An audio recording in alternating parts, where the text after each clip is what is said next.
Диана Скатованы Бишкекке шақырған Айда болып шықты. Айда мен Диана Скатованы не байланыстырады? Нұрдәулеттің не қатысы бар? Бүгінгі видеомызда осы жайында ащы шындықты айтатын боламыз.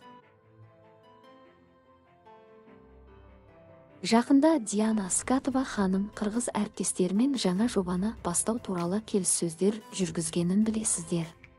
Қырғыз әріптестерімен келіссөз жүргізбес бұрын ол Диананың менеджеріне хат жазып, рұқсат алған.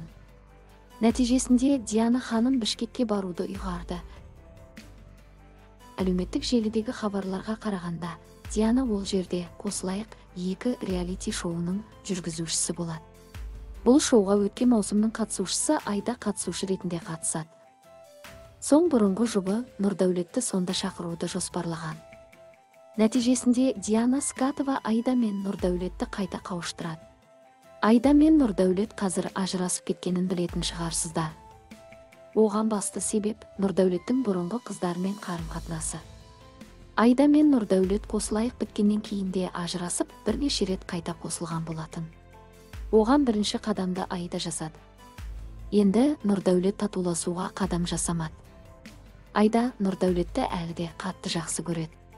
Бұдан не көруге болады? Нұрдәулеттің Айға деген сезімі алдын ала болмаған. Айда қазір Бішкектегі ауруханалардың бірінде жатыр. Нұрдәулет нақты нүктесін қойған. Желі қолданушыларының айтуынша, Қырғызстанда жаңа қосылайық ашылса, Айда бұл мүмкіндікті пайдалана алатыны сөзсіз. Нұрдәулетті эфирге шақыру арқылы қосылуға болады, ал Диана Скатова Бішкектегі жаңа тележоба туралы толық ақпаратты жасырып отыр.